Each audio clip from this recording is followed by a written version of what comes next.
Okay, so we're going to go ahead and cover really quickly to make sure that you have everything that you need to know for these documents. So what we're going to be doing is what's called IDing the documents, and I'll show you next time we do a DBQ how to basically quicken up our 45-minute process from last class and make it into only 5 minutes. That's called IDing. But in terms of this, you should be looking at your associated terms. That is most likely what the IDs are going to be. So we're just going to go through them very quick so that you can make sure that you've correctly ID'd each of these documents. So looking at document number 1, what is the term associated with Doc 1? Political bosses and political machines. Okay? So political bosses and political machines. Doc 2, what term is associated with that? Trespassing. Okay? Doc 3, there's no term, but what is it referring to? Juvenile justice reform. Okay? Doc 4 is referring to what 3 terms? Recall, referendum, and initiative. Okay? And then Doc 5, what's that one? Doc 5. This is the only class that I'm not hearing everybody say NAACP. So it's NAACP. And in particular, I also would have accepted segregation in the federal system, but it concerns me slightly that you guys didn't get that fully. Yeah. Could you also use the 13th Amendment? The thing is, 13th Amendment is one out of the time period, but that would be a good contextualization for this topic. Yeah. That's way too broad. Okay. Doc 6, what is that one? That one's hard. Taylorism, scientific management. And then Doc 7, what is that one? Prohibition, dry laws, temperance. Okay, very good. All right, so now what we're going to do is we are going to use that information and we're going to apply this. So I want you to go ahead and look at section 5, and I will explain later what you're going to do in section 5. But what I want you to do is I want you to look back up at your T-chart, and if there are any terms that are not on your step 4, so if there are any terms up above that are not on your step 4, I want you to go ahead and put them into step 5. So any terms that we have not already previously discussed, go ahead and put them into that step number 5, okay? So go ahead and take a couple minutes. And by the way, this is also a good opportunity. If you would like to work with people today, go ahead and move your desk closer to them, start talking with them. But again, your job is to right now transfer all of those terms that are not in step 4 and put them into the box on step 5. Ready and go. Look at that T-chart.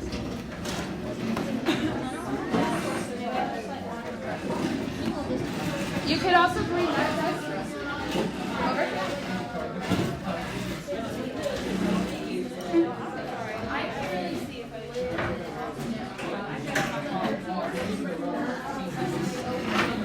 Most of what you'll need to see is actually going to be on the internet. Okay.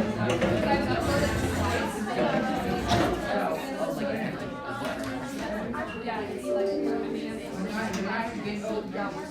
Yes. I would personally put specific terms. But as long as consumer reform is fine, it's just PC.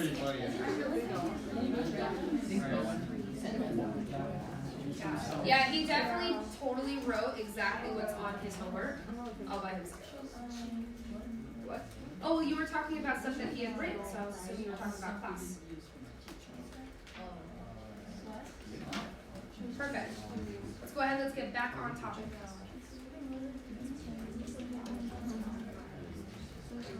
Again, you should be transferring everything down.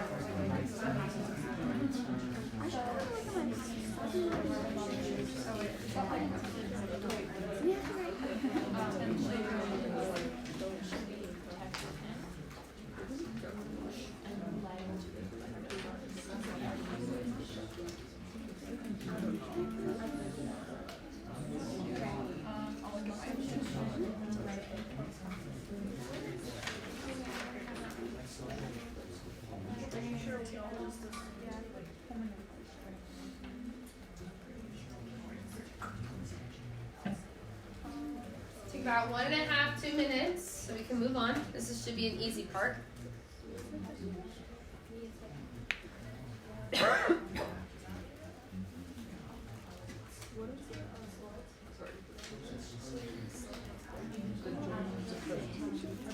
put it up one more time.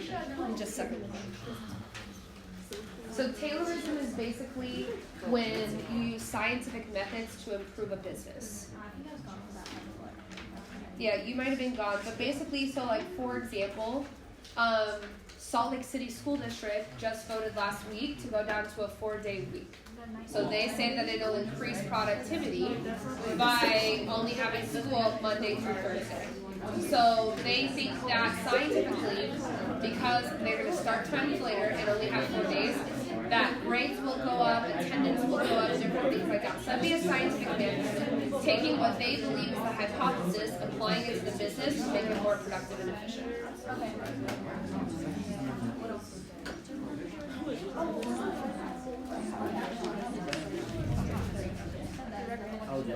All right. Okay, so I want you to go ahead, and we are now going to scroll down to probably one of the most important parts of the entire class. Now, if you look at step 6 on your DBQ homework that you did last class, we are now going to categorize our different topics. Okay. Now, do you guys remember how we talked about previously how in our thesis we like to have 3 changes and 2 continuities? Do you guys remember when we talked about that before? So now we have to learn how do we do that with documents, especially when we have 7 topics that we have to hit. So what your goal is going to be, how can you take these documents and categorize them so that you go down to a maximum of 4 categories or preferably 3, okay? So I want to give you an example. I want you to look at docs 3 and 6. Docs 3 and 6. Now when you read docs 3 and 6, I want you to see if you can work with the people around you to figure out what is a category that would best overall describe this topic. And it does not have to be a term. So for example, I heard some people earlier were doing consumer reform. So let's pretend that one doc was the Pure Food and Drug Act and one act was the jungle, or one doc was the jungle. A category that would combine the 2 would be consumer reform. Or let's pretend there had been a document on women's suffrage, and then a document like the NAACP document. We could categorize those as both minority rights. Okay, do you see what I'm doing? I'm combining them and finding a similarity. So I want you to look at docs 3 and 6. This is the easiest one to categorize together. And I want you to work with the people around you if you can figure out what category would best summarize both of those. Okay, so go ahead, talk with your people, give you about 30 seconds. Make sure you read both documents. It could be business reform, but there's probably some better ones.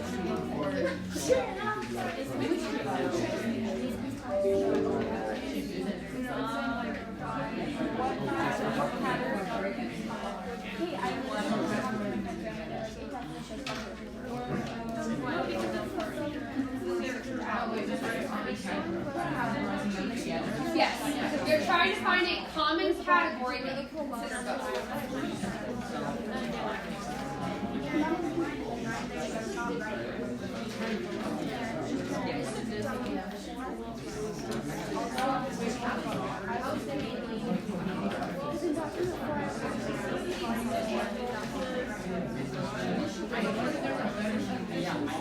All right, okay, coming back together.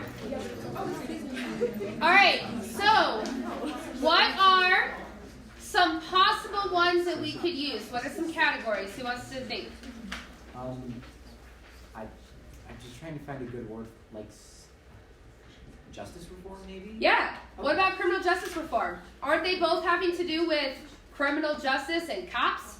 So maybe we could do something along the lines of justice reform, criminal justice reform, something like that. Labor reform. Okay, labor or business reform is another really common one that you could do. They are both businesses. They're both reforming the labor systems, things like that. What about local government? Are both of these on a local scale or a national scale? They're local, so maybe we could do local government. Okay, so that would be an example of categorizing both of those. Let's do one more. This one's a little bit harder. I want you to see if you can categorize document 7 and document 4. So you're going to try to categorize document 7 and document 4.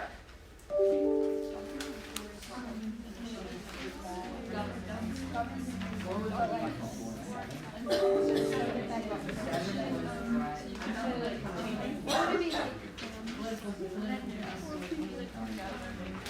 like the public. Well, think about when you take constitutional reform. You're on the right track, but you're not there yet. Well, but these aren't amendments. Well, but think about, for example, when we talk about these, so like government reform would be fine, but think about just some other options.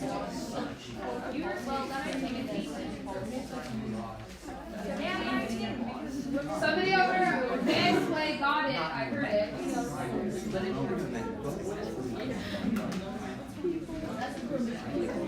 All right, coming back together. Coming back together. All right, so what are some possible categories? This one's harder.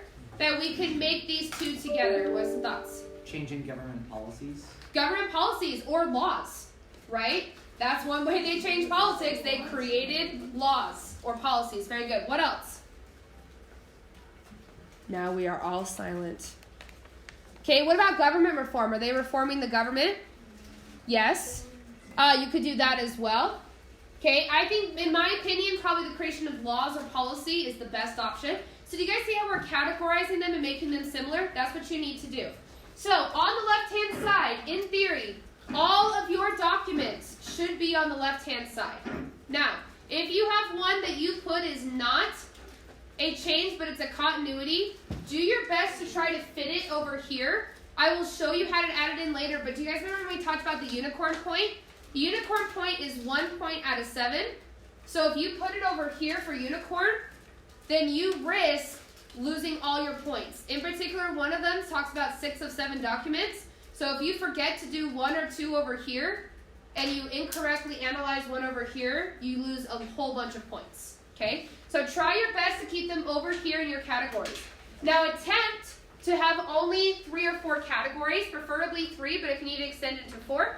You can have categories that have multiple documents. Or maybe you're like NAACP, there's nothing related to it, so I'm just going to put the NAACP. Or expansion of minority rights, or whatever else would be. Alright? Then you need to choose your 2 continuities. If you have continuities over here that are associated with documents, you can put that on the right. Or if you also have them over here, but you're also saying they're a continuity, you can have them on both sides. Try your best to have all 7 documents on the left-hand side, though. Okay? So go ahead, take about 2-3 minutes and create your categories for your thesis. Ready, go.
Yeah, that's fine.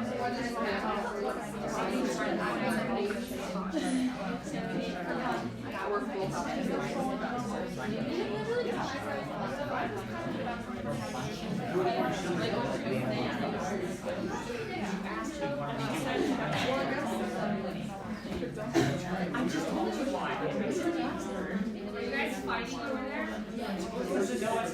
No fighting.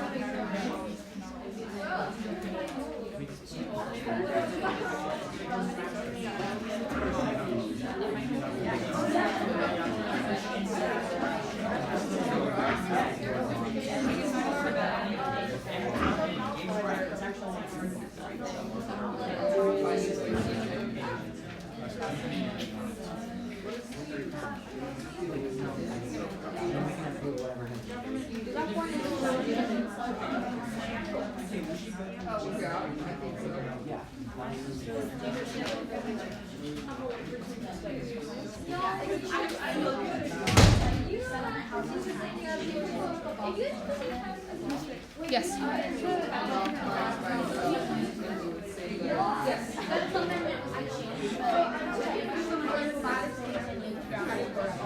Yes. So you have it over there, but you can also make it you can have it as well.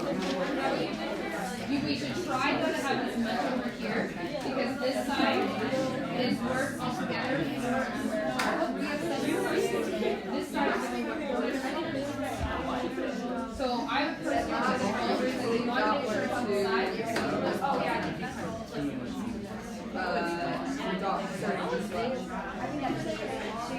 About 1 more minute. It's short too.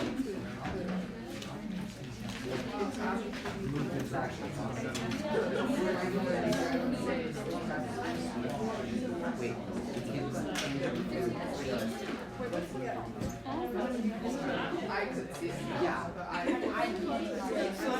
Wait, no, we can join you in Zoom if I.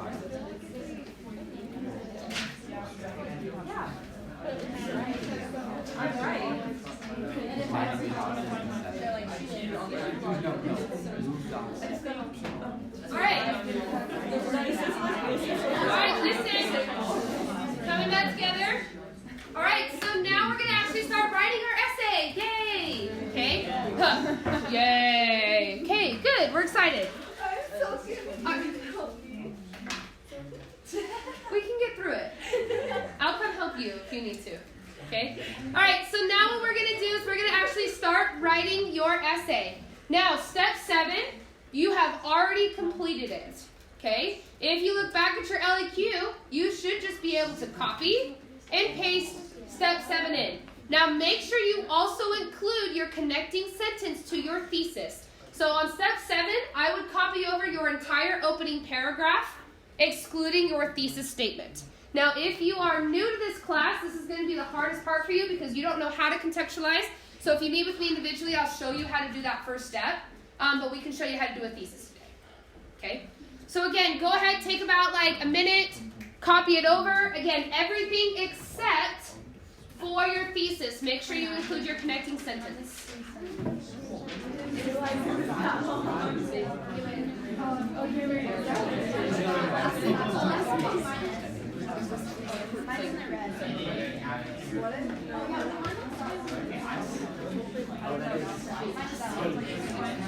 By the way, if you're not associated with Pear Deck, here is the stuff to associate it with because we're just about to start using it. So if you're not on Pear Deck, please make sure that you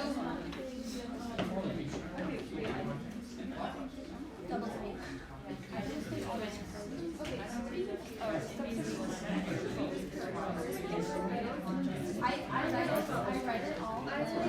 Yeah, so that I'm not like editing myself. I'm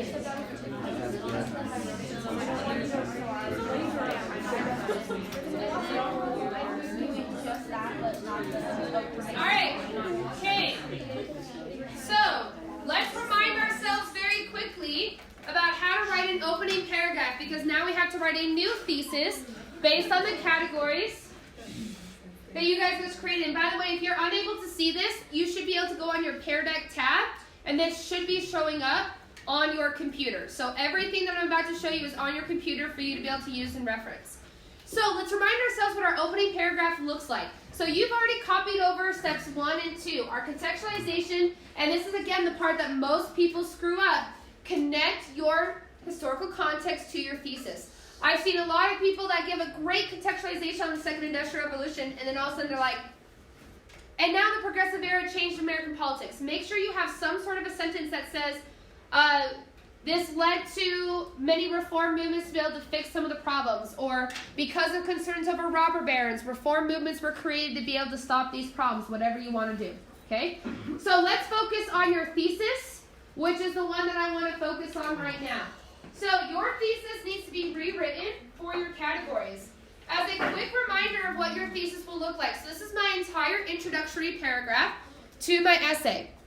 Now I want you to focus on the last sentence, which is my thesis. Now I always start with although. That's how I prefer to be able to do it.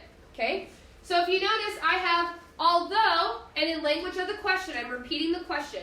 The progressive era fostered political change in the United States from 1890 to 1920 through my categories. Criminal justice reform, trust busting, the creation of new laws, and improved rights for African Americans, comma, and then I go into my continuities. Continuities during the time period included a continued restriction for minorities and control by political bosses. Those are my two. Now, a lot of people will separate these, which is fine, period. However, many things remain the same, like restrictions for minorities and control by political bosses. It's however you want to write it. Okay? So, I'm going to go ahead. So, if you can go ahead and skip step 8. So, you can just write skip on step 8.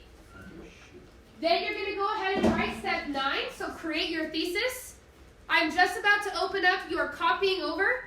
I want you to copy your entire opening paragraph, which is your thesis, your circle context and connecting sentence. So, it should look just like this when you go to put it onto Paradigm. So again, you're writing your thesis, combining everything together into an introductory paragraph, and I'm just about to open it up for you to be able to copy it over to Paradigm.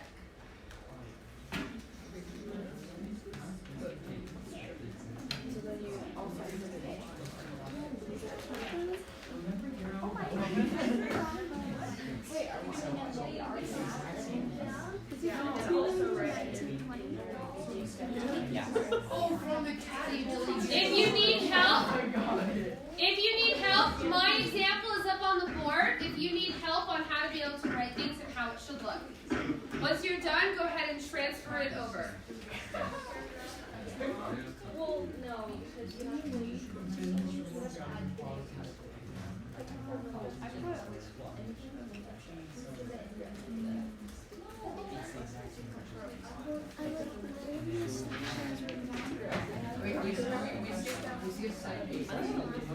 We skipped 8. We've already done 7. That's exactly why we're skipping 8. I meant something different, but I didn't write it correctly, so that's why we're skipping 8.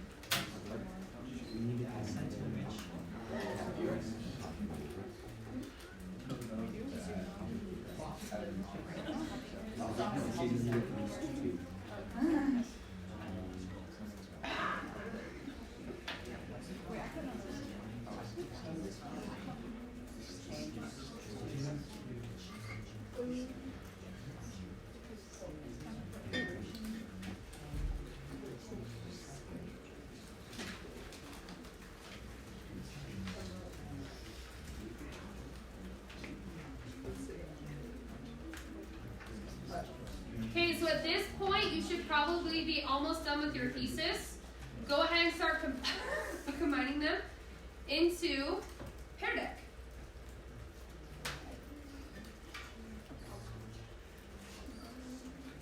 By the way, if you have not used Pear Deck, once you start typing on Pear Deck, it will just automatically upload to me, and then I can be able to look at your stuff anonymously and tear it apart or say it's wonderful.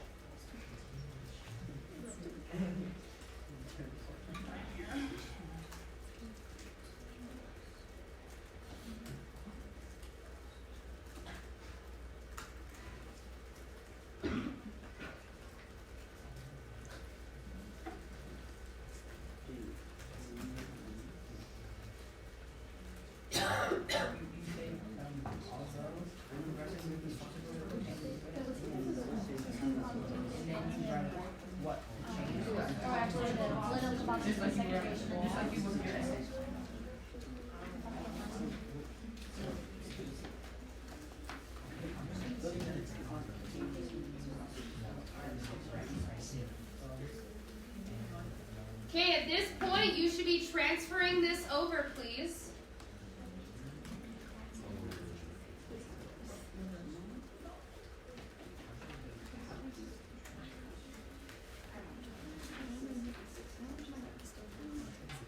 And then you copy paste all.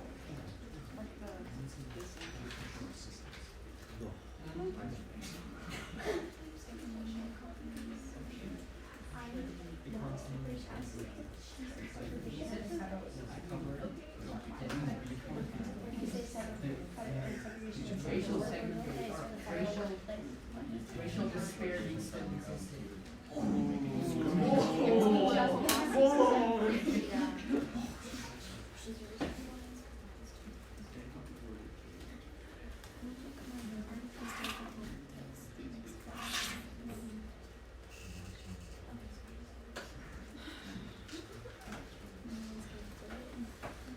Okay, real quick, look on the board. If this one is yours, I'm concerned because only one of those is in your documents.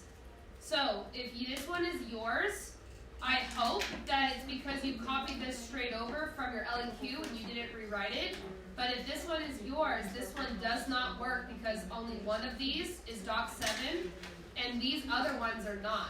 So if you need help on how to rewrite this, you need to completely forget your LEQ thesis and write a brand new one. So just be aware of that if that one is yours.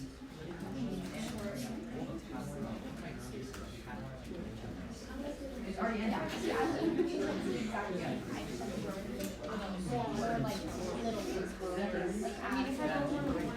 think it's a lot. Yes. Yes, as long as the page I'm just gonna do it. Yeah, the entire thing. The whole thing plus content. Yeah. Yeah. I know, that's what happened to me. Okay, I want to point out a couple of things that I'm noticing. So, again, I'm not necessarily going to go through all of them because I want to move on to the more important stuff. But just a few things I'm noticing. So this, they didn't include the rest of this, but they at least included their thesis. I want you to really remember to focus, use language of the question, specifically restate the question at the beginning of your thesis. Because you can see, although the progressive era came many changes to the United States, there were many continuities around today, such as labor unions and workers' rights, racial segregation, and political machines. So number one, did they ever mention any changes? No. So they never even talked about their arguments. So this would not receive a point, and it would be difficult to receive other points because they didn't talk about it. So if you have many changes, please make sure to specifically reference A, B, C, and D, or whatever it is. And then make sure you're using language of the question if this one is yours. Now, I want to point out this one. So this one is period of time known as the Gilded Age. It was known as such because the outward beauty of wealth, but inward systematic corruption. The decline of the United States well-being over this time period catalyses a fundamental change in the governance of the nation as progressive. Now, you made this sound really fancy, but you didn't really show me why the progressive era was due to this. So if it were me, I would reword this to be able to specifically talk about how, like, you could say the decline of the United States over this period of time led to the progressive era, which attempted to be able to fix the societal problems due to the Gilded Age, or something like that. But I would fix that right there. Whoa, this one all of a sudden became really big. Anyways, so that one, this one I would expand. So expand this one a little bit more in your contextualization, which would be this one right here. But overall, everybody's pretty much doing it. I want to go ahead and move on, though, because I want to be able to focus on the harder stuff in this class today. Okay? If you are this one, actually, I'll focus on this one, too. This is a great example of not connecting your historical context to your thesis. So prior to the year 1890, there were political bosses everywhere controlling certain aspects of political parties. This allowed them to have a voice in the higher levels of politics and influence change, although they never officially held political office. One, this is grossly incorrect. They did hold political office. They were elected. Okay? And two, you're not connecting this at all. You all of a sudden just jump into your thesis. Also, I am noticing a lot of people are capitalizing things. You don't have to capitalize, just so you know, if they're not proper nouns. All right. So let's go ahead and let's move on from there. And let's start writing our actual essay. Now, I need you to go to the day by day. So go to the day by day. And once you go to the day by day, you'll see it says February 10th or 11th. Where it says, ignore this until later, there's a link here. And I want you to go ahead and open it. So it'll say your name at the top, write the names of your group members. This is what I want you to be on.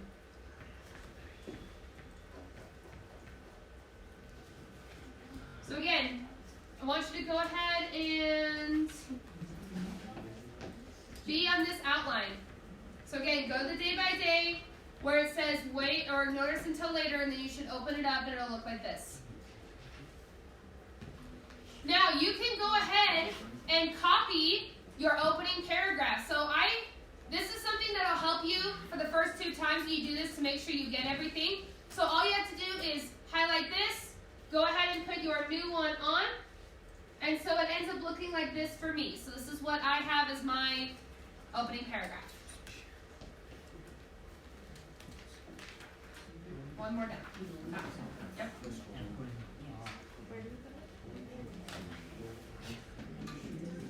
Scroll. Scroll. Nope.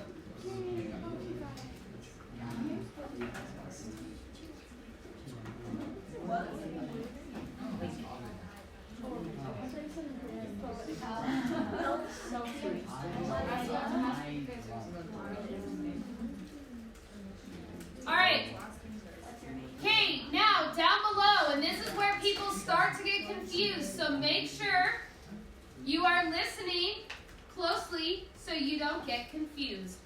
So we're going to start by transferring over what your categories and documents are. So if you notice evidence category 1, I could say that this one I'm going to start and I'm going to go ahead and do criminal justice reform.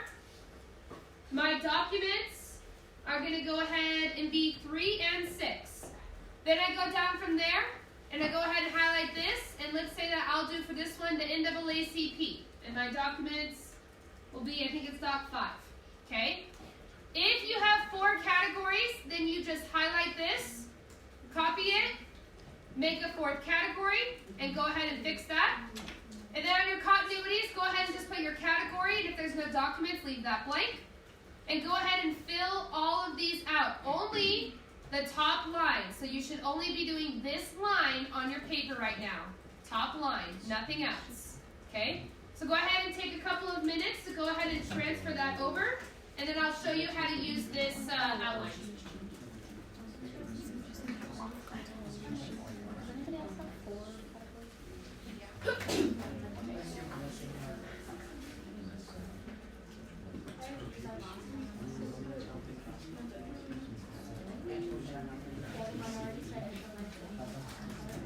Again, you're only doing the top one.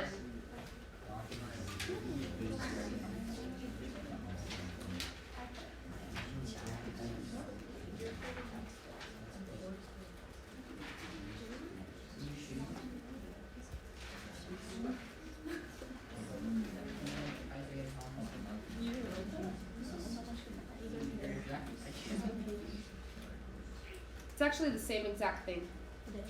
Mm-hmm. It's the same rubric, everything's the same. This is just the easiest way to be able to teach you how to do it.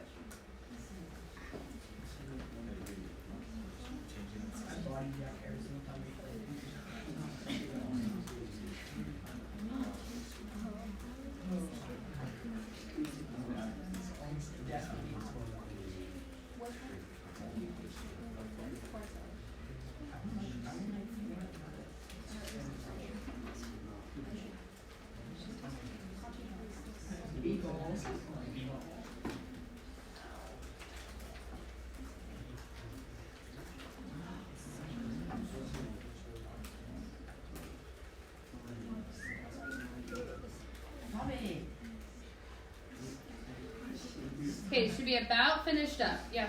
So in my thesis, one of my changes was the creation of the dry laws. So should I just put that under government reform? That's Well, no, if that's one of your individual categories, just put it as a category. Creation of dry laws.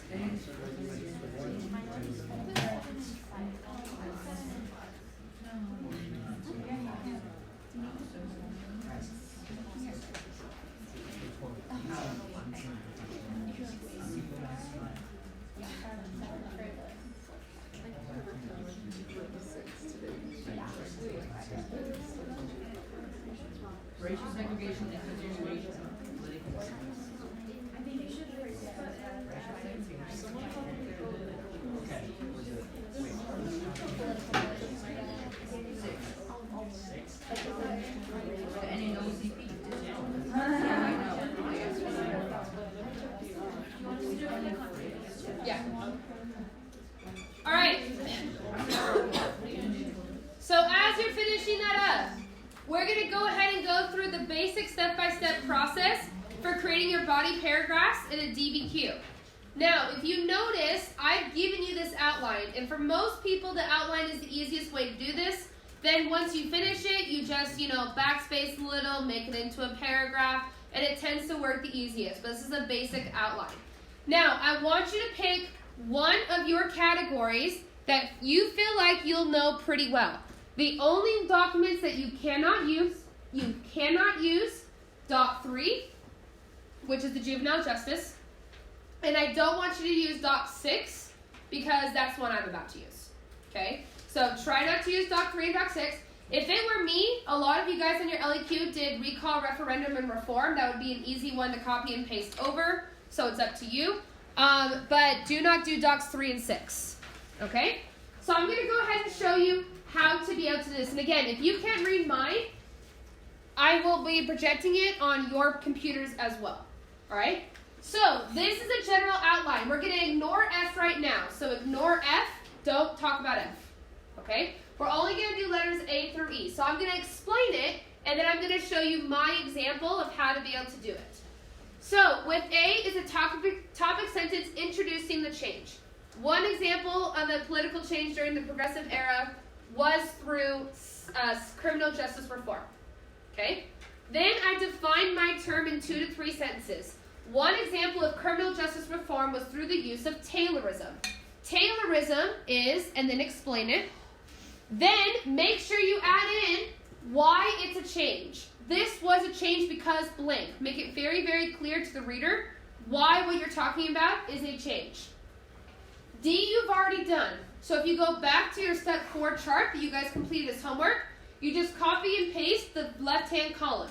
This can be seen in the document of whoever it is, where he states that Taylorism has been successful in the Chicago Police Department, whatever it could be. And then you always end with parentheses, Doc 6, or whatever document it is. So I'm going to show you my example of how you could be able to do this successfully on your writing. Okay? So, let me give you my example. So with A, the Progressive Era fostered political change through criminal justice reform. B, how am I going to use my document in my essay? One example of criminal justice reform during the time period was through the use of Taylorism in police departments. Taylorism, otherwise known as scientific management, involves using science to improve business practices. Organizations use scientific methods to create more efficient businesses which increase productivity in the workplace. You guys see how that's my define? So by doing A and B, that's 1 point on the exam. C, this fostered political change in criminal justice by improving police departments and their productivity as well as improving the efficiency of the department through Taylorism. This and D is 2 points. Well, 7 points. So 1 point here, 1 point here. So you can see it says this can be seen in his explanation which states that the department is using Taylorism to create systematic methods to improve productivity in the police department. And then I always end with Doc 6. So what it will look like when you combine everything together, you take the spacing away, you take the letters away, it'll end up looking like this. This is the exact same thing that I just showed you. The only difference is it's all combined together. Alright? So, your goal is to attempt to write me one of your body paragraphs. Now, again, you cannot use Doc 3 and 6 because I have already done that for you. Things that I've noticed over time for today, of things that people are struggling with, don't forget to expand. Really define this and show me what you know. If you're going to use a term, don't just throw it on there. So don't just say, this was because of political bosses, and never explain to me what a political boss is. You need to expand on that. Additionally, I've noticed a lot of people have not been doing this is a change because. This is important because. Make sure you do that because that is actually worth 1 point and technically an additional 2nd point because you have an analysis point that you can get from it too. And then make sure you always end with Doc 6. Now this will make more sense as we start. So I'm going to let you go. Okay, collaborate with the people around you to be able to come up with some good ideas of what you can be able to write. Nobody is sharing though, as in no copying and pasting from documents. This is all your own thoughts. Okay? Once you're done, you're going to go ahead and put it into parent. Ready? Go.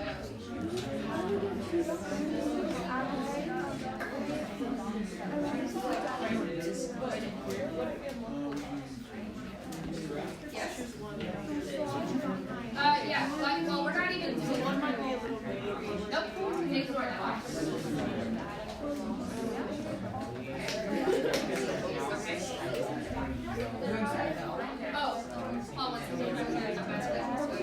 Hey, really quick, I forgot to mention something. If you are doing a document that is in a category with more than one document, you are doing this just for that one document. Basically, all you do for the second document is when you go to write it, you just do this again, but you put it after Doc 6. So I will show you how to do that next class period. But if you're, like, for example, in this one, this is Doc 6 and 3 that I'm going to use. So for right now, I'm doing 6, and then I'll show you next class how to do Doc 3. Okay? And Jane, I'm assuming that was your question? Yeah. Okay, perfect. All right, go ahead, get started.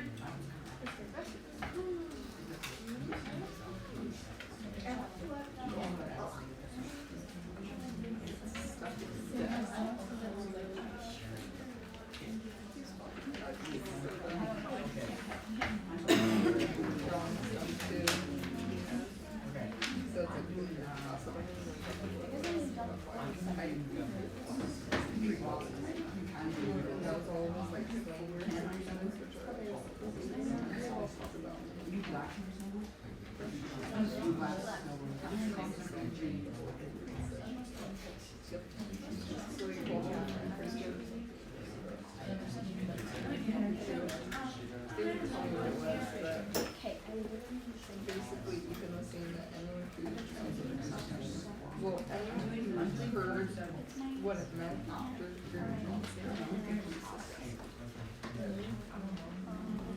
so I don't know about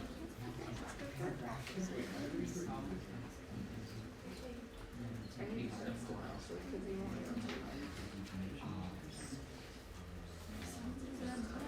actually because you want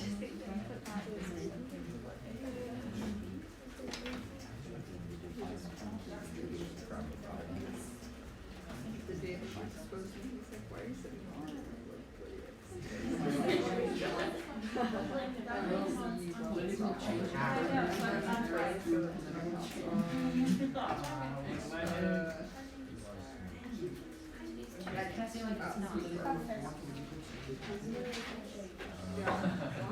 So he was just gonna go home after the night to play and so I went up to him and I was like, letting this kid get more calls. I was wanting to do massive. They just said they were gonna go over that. Yeah, so it was like brought me up at Campbell. It was the policies. You know what? Mine was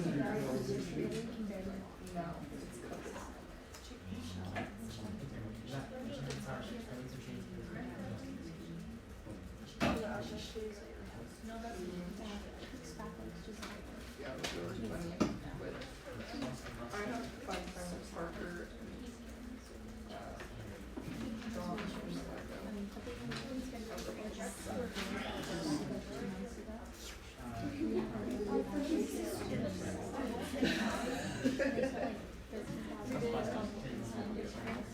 yeah, wasn't that actually government? And those are for like machines. I thought they were for like machines and not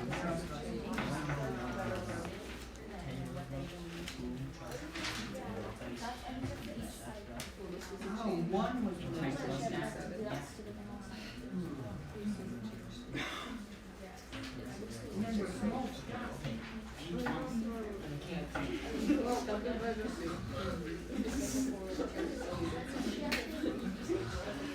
Wow. wait, so is government too, is economic, right? Yes. I've changed that back in my big four sentence. I know. I'm confused. I love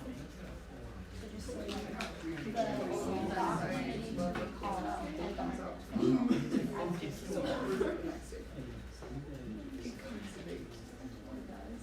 Yeah, and then there's another kid too that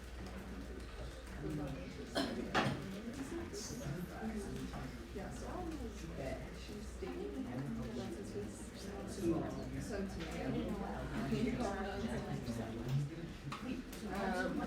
And then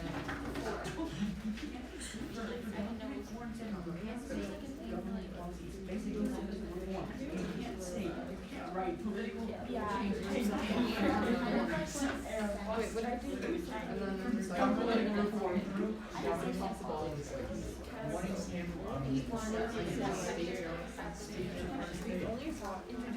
yeah, really.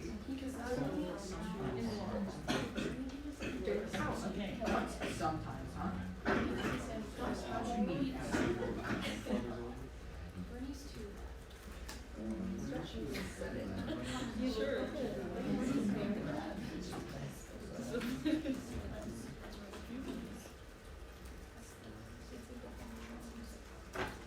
So let's do the bank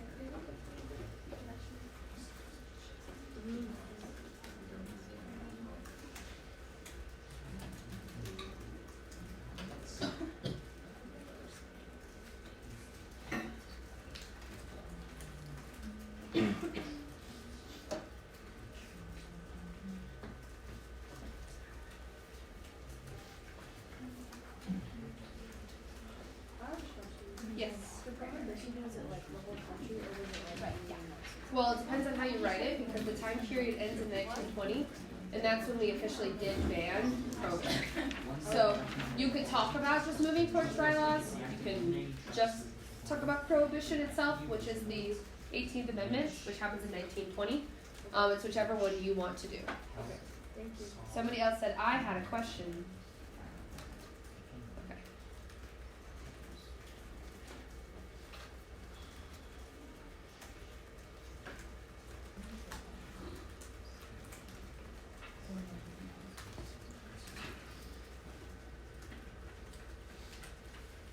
Once you have written it, you can go ahead and transfer it to Pear Deck.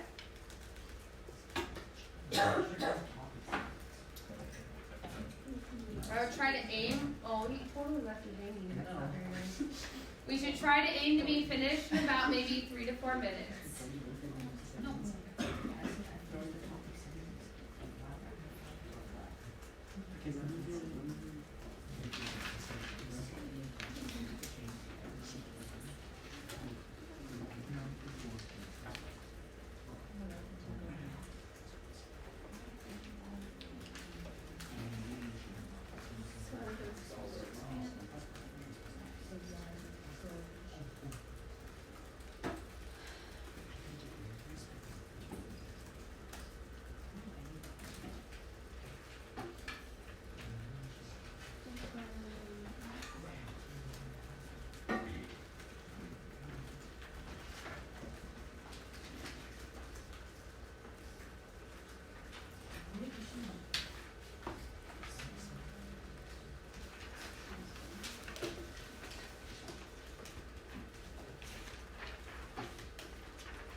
So it looks like the tipper tappering is starting to slow down, so I'm going to assume that you're almost finished.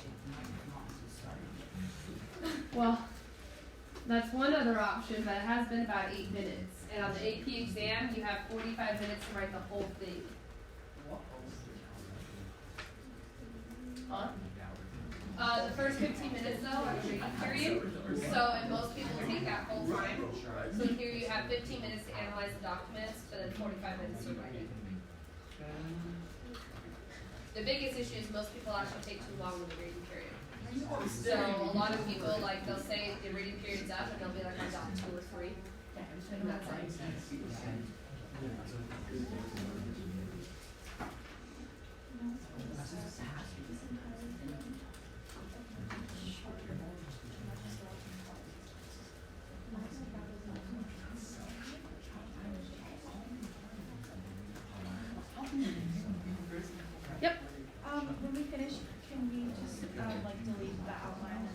Yep. Yep, that's fine. The outline is just there to help show you where you need to do it.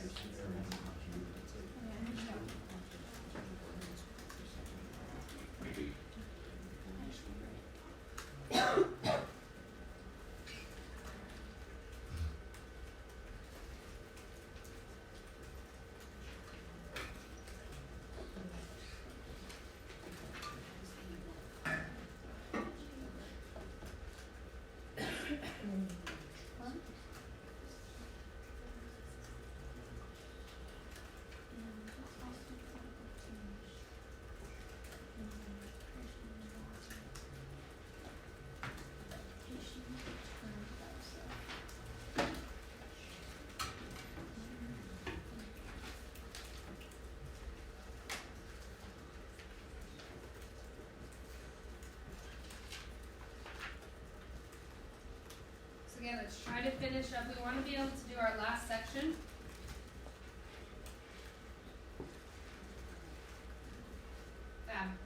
Hot 14, 15 responses. So let's try to have us in for the next 3 or 4 minutes. The more we do in class, the least amount you have to do is homework.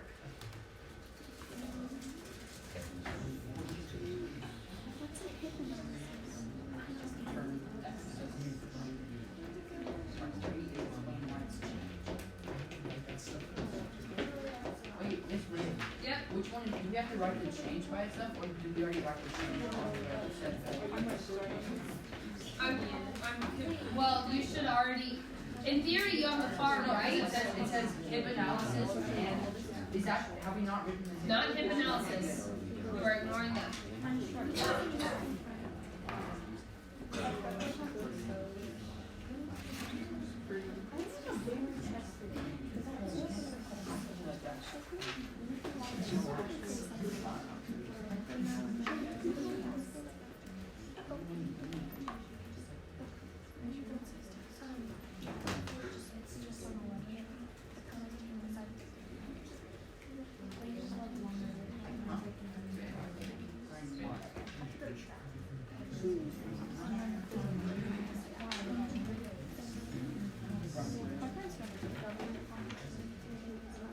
So again, I only have 21 responses, so please make sure that if yours isn't up here, that you're able to put it there.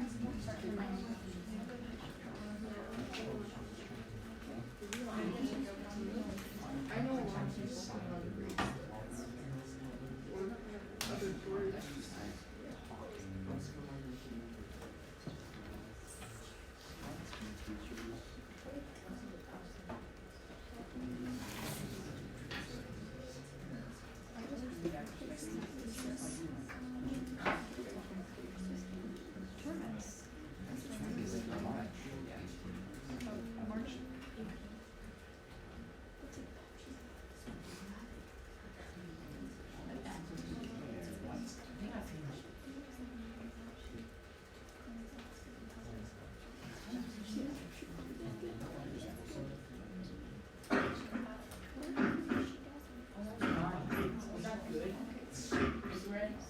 Huh? Is that good when you just read? This one? You just want me to know just for funsies? Yeah, was that good or no? Well, I was going to use this as both a pro and a con, because while it is written well and the format is good, you said on here that initiative allows citizens to create petitions, but that's not necessarily what an initiative is. And then referendum allows people to veto bills. That's not really what it is. It says that in our notes. Okay, so think about what I'm talking about when I say veto bills. So what I would change it to instead is referendum allows people to vote on whether or not they want a bill gone. It's not technically considered a veto, like officially. So if it's in there like that, I meant it as like a verbatim. But this one allows citizens to create petitions. You have to tell me what for. So it was good. It just I would just adjust those two.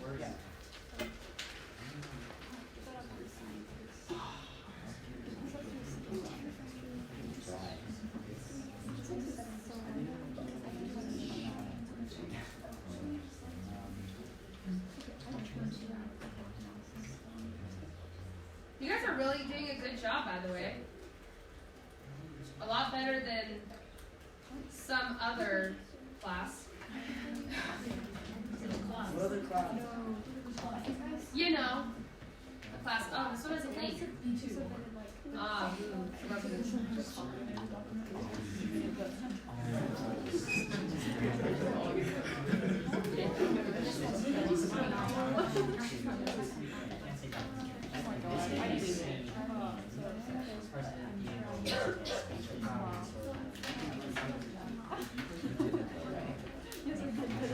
all right, so let's go over some exemplary examples of how to do this. So, starting off with this one, so you can see they created the of government policies. Some examples of these policies were referendum, initiative, and recall. And then they go through each of the things. So, by the way, anonymous student who asked me about the last one, this is one that you can possibly change it to. It just expands a little bit more to make more sense. And then the implementation of these laws was a change from the past in that the people used to have little power, but now they had the ability to take action against things they believed weren't just. This can be seen in the inaugural address. So whoever wrote this one, pats on back to you because this was a really, really good one. Okay? So I was very impressed with that one, so good job. Okay? Going up into some of the other ones. So I liked this one as well. So one example that changed was government reform for political bosses. Political bosses were corrupt leaders who would control or help people in the area. Sometimes they helped immigrants under control by advocating for legislation that could benefit them. This was a change in the progressive era because the United States tried to eliminate political bosses and the corruption from the federal government legislative system. This can be seen in here. Now, there is one thing I want to point out, though, that I'm assuming a teacher taught you this, which is fine, has to do with the use of quotes. You do not have to use any quotes on the AP exam. In fact, most readers hate when people use quotes, okay? For two reasons. Number one, a lot of people depend way too much. Because if you notice, she says, this can be seen in Jane Addams. This says that, and then it defines it. And this was an issue. Well, you didn't tell me the issue. You just copied and pasted it onto here from a document. Now, the reason you also don't need this is think about how much time it took for you to copy this down. You had to go back to the document, copy it down, word for word. That takes about 30 to 45 seconds. Times that by 7, and you're looking at taking 6 minutes of your time just writing quotes, okay? It's a waste of time. So you do not need it. All you have to do is to finish it up without these quotations. So that's what I would fix. You didn't have that before, so that was interesting. Overall, I was pretty happy. Let me see if there's any ones that are blatantly, obviously bad. Most of these are really good, so I was pretty happy. Oh, let's see this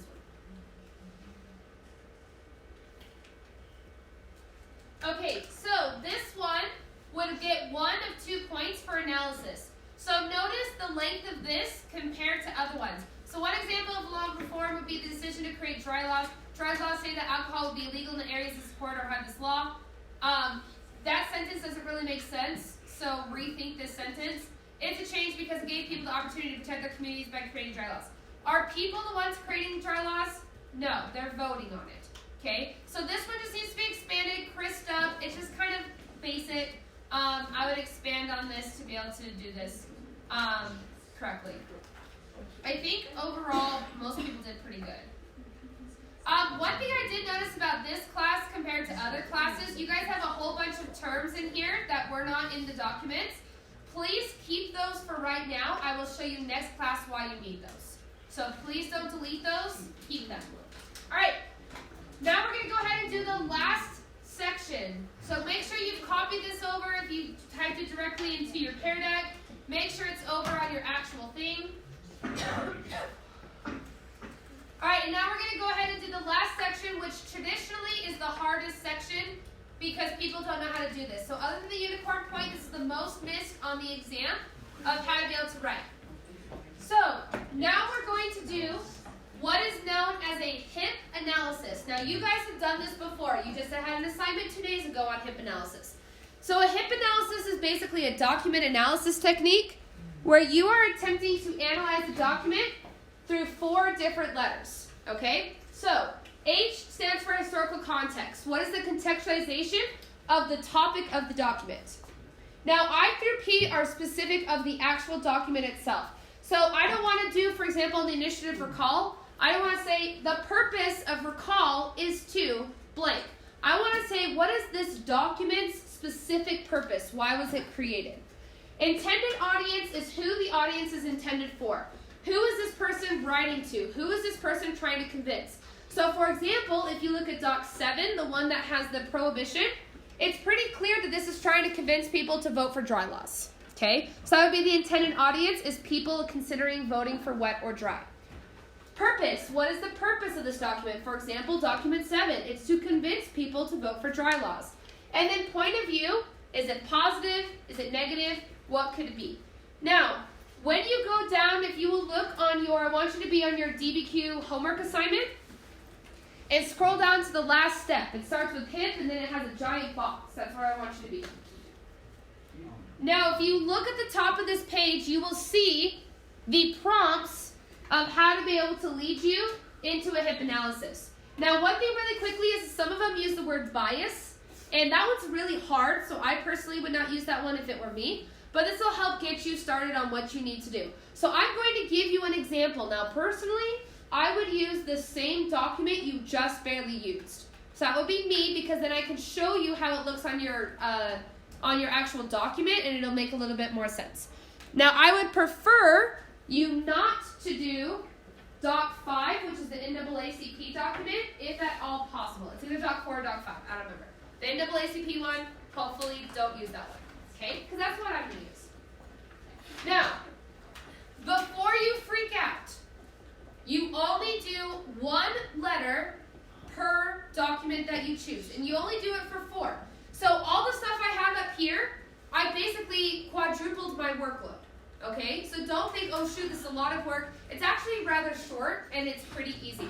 By the way, if you came from another class and you learned any other acronym, such as HAPPY or CAP, those are all the same thing.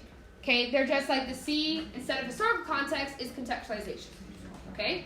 So let me show you my examples of what I would do for this hip analysis. So for this document, prior to, now some teachers will teach you to say prior to Doc 5. The readers don't really like that. So I will do the name of the actual document, but if you're stuck in that other mindset, that's fine. So prior to the NAACP's letter to Woodrow Wilson, and then my contextualization. Jim Crow laws were created in the South. Jim Crow laws were laws that were discriminating against African Americans. For example, some laws included segregation in public facilities and not allowing African Americans and whites to marry. This led to the creation of the NAACP, which attempted to regain rights and stop the use of Jim Crow laws. Okay? Contextualization. The intended audience of the NAACP's letter was Woodrow Wilson. Now, oftentimes, intended audience is the most missed on the exam. And the reason why is because people put a period and they move on. Well, you have to show me why. So, for example, one of these is the Congress. So somebody earlier wrote, the intended audience of this was the Congress of California. Okay, that's great, but what are they trying to do in front of Congress? So I can show you, so it says Wilson was the president at the time who had heavily discriminated against African Americans by segregating the federal workforce. The letter intended to convince the president to stop this practice. Okay? P, the purpose of the NAACP's letter was to convince Woodrow Wilson to reverse his policies against African Americans. Woodrow Wilson was the president at the time who had heavily discriminated against African Americans by segregating the federal workforce. This letter intended to convince the president. That's the purpose of the letter. Notice, am I saying the purpose of the NAACP here? No, I'm doing the actual document itself. And then point of view, the point of view of the NAACP's letters to Woodrow Wilson was negative about him and against his policies. Woodrow Wilson segregated the federal workforce, and this shows that the NAACP disagreed with his policy. Okay? So, now it is your turn. Now, I want you to write this on your homework because you're going to be doing the rest of these as your homework. Okay? So your homework for tonight is to finish your hip analysis. That should take 10 to 15 minutes at absolute maximum. All right? Now, I want you to pick the 4 of the 7 documents that you feel like you really know. Okay? So don't be like, well, I have to do juvenile justice because it's one of the first 4 documents. You get to choose what 4 that you want to do for hip analysis. Now, one thing really quickly about your hip analysis. Let's remind ourselves some things.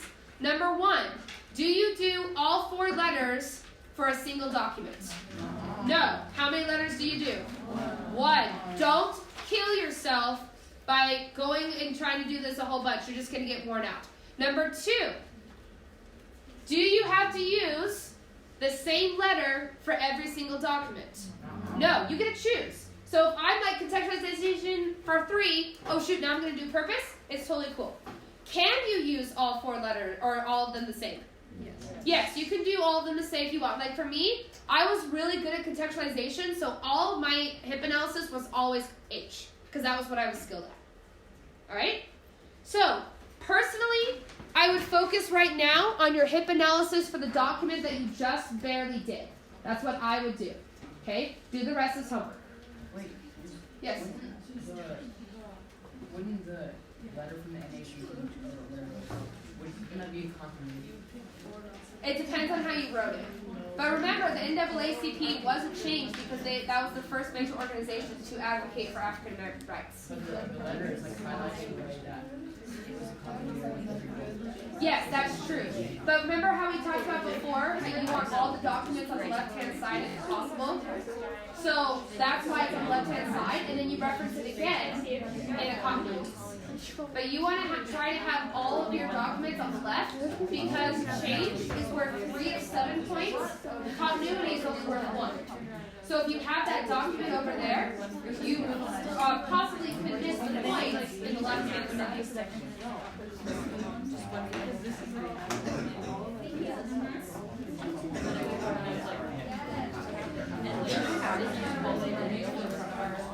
Yes, we should add our head.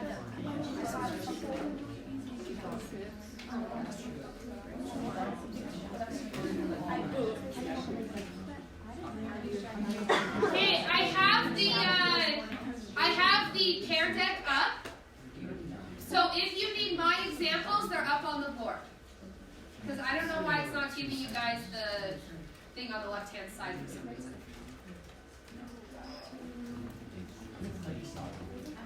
What's up?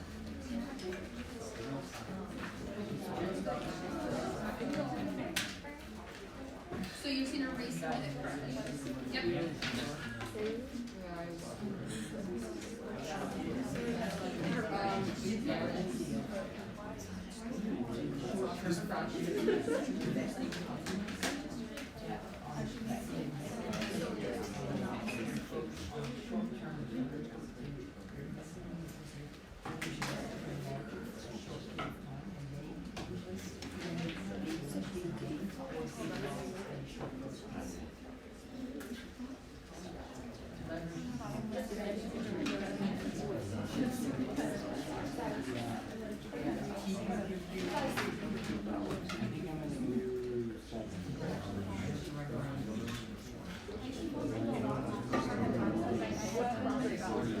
Chase, you doing okay?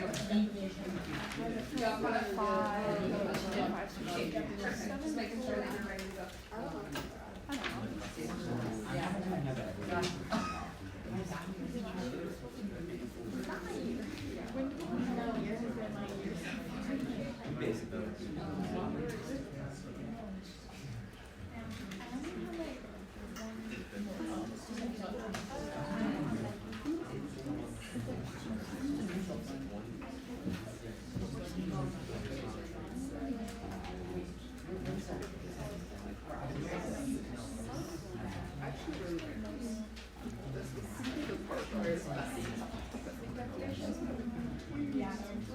And I have seen essays that only do HIP analysis so they can get a single point. Like the whole essay is just 4 HIP analysis, and that's This it. was just something that I just Did it thought get was good easiest. points? Like, I It got 1 point, Which which passing on the AP exam is 3. You want at least a 3 out of 7 to be able to pass the AP exam. Well, if you only do HIP, yeah. that's only 1 of 7 possible points. It's the same reason why some people in a rush will only do contextualization, and you can technically get a single point for that. This is what's the biggest percent. It's for 35% of the exam.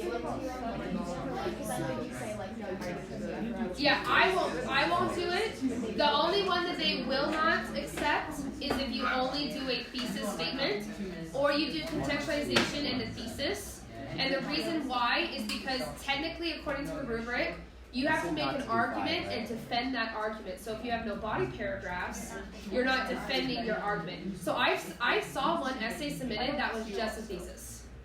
But because there was no evidence to back up that thesis, you can't accept it as thesis. No, from the AP exam. I've never had that bad. At least of students that actually tried and gave effort. I have had in-class essays where people say, I don't remember anything about this topic, but I've never had it that embarrassing. What if they did like the first paragraph configured the hip analysis? If they do just, then in theory they can get 2, but I will tell you, you should never make the reader cranky, because if you make the reader cranky, even if you technically should get the points, you're not going to get those points. And there's no rescores on essays. You make them cranky by doing things such as only doing a hip analysis so you can get a single point. Oh God. So, ways to make readers cranky. 1, being racist. That's a really easy one to make readers really cranky about you. So, last year, for example, and I was telling this the first period, remember when we did our first timed LEQ and it was how debates over slavery caused the Civil War? Well, on that year, somebody said slavery was absolutely not a cause and that it was northern aggression, and then went into why the Confederacy was completely justified in fighting into the war. And then they ended up, they ended the essay with, a picture of the Confederate, a stick figure with the Confederate flag. Yeah. Must have been bad. So, but that's not the worst I've seen. There was an essay before, there was a DBQ that was specifically on the civil rights movement, and somebody wrote, I refuse to write this because I do not believe that civil rights for African Americans was acceptable. So, those are ways to make a reader cranky at you and to not get a good score. Or I've read essays before that slam their teachers. So they'll write an LEQ and then at the bottom they'll say, oh, by the way, Miss Ray was the worst teacher in the entire world and should die. Or something like that. That makes a reader cranky when they read your essays. I don't think that makes anyone happy. I don't think it makes it helps. There's a lot of de-stressing that happens, or I've seen kids sleep through the entire exam, and then they get to the last 5 minutes when they give the warning, and so they'll just write, I fell asleep. That's another way to make your reader cranky. Or cat drawings. No, because it doesn't, as a teacher, it feels like a waste of your time. So, for example, a couple years ago, I told you guys about the AP language exam, where, of course, the worst idea ever was to make the 2017 spring AP Lit exam essay on political disagreements in government right after the 2016 election. And so instead, people took that as an opportunity to slam Trump in their essays. Which, if you believe that, good on you, but why waste $92 to fail an exam? Exams literally had in giant letters, I hate Trump. And even worse than that, the reason everybody found out that this happened was because people took pictures of their exams that did that and tweeted it out and said, yeah, F Trump, whatever it was. Yeah, well, they find you, they cancel your scores, and any scores that you took that entire year are canceled as well. Whatever schools they submitted your scores to receive a notice that your scores were canceled due to cheating and integrity, and they can actually cancel 100% of your AP scores you've ever taken and ban you from AP. So yeah, as a teacher, that makes Miss Ray a bit cranky because you just wasted everybody's time, including your own. And your parents' money. I know a lot of people who take 5 AP exams and they fail every one of them. And it's not because you didn't learn stuff, it's that you didn't put enough effort in to be able to achieve it. So that makes a reader cranky. And I'm a reader this year, so I don't want to be cranky in you guys. Wait, would you read one of our exams? No, I'm not allowed to read your exams. But I wouldn't be able to know anyways unless you put hey, Miss Ray. There have been instances in the past where that does happen. The only identifier is you get a school code. So if I really felt passionate, I can memorize Skyline's school code. But they specifically make it so that you don't receive your own class. Or for example, if you had the alternate exam, they're going to have you not grade the alternate exam because of just in case that's your school's. Since that pool of alternate exams is only like 5,000 students taking it, so they try to restrict it as much as possible. Or if you're like an international teacher, you will grade the American exam and not the international. But there's 535,000 students that take the AP exam every year. It's the #1 most taken AP exam. So how many do you have to read? Well, I'm scheduled to do SAQs, so I'll read approximately 16,000 SAQs in a week, because every essay is graded by 2 people.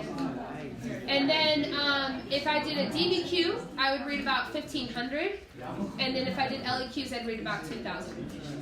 But and then sometimes you get moved.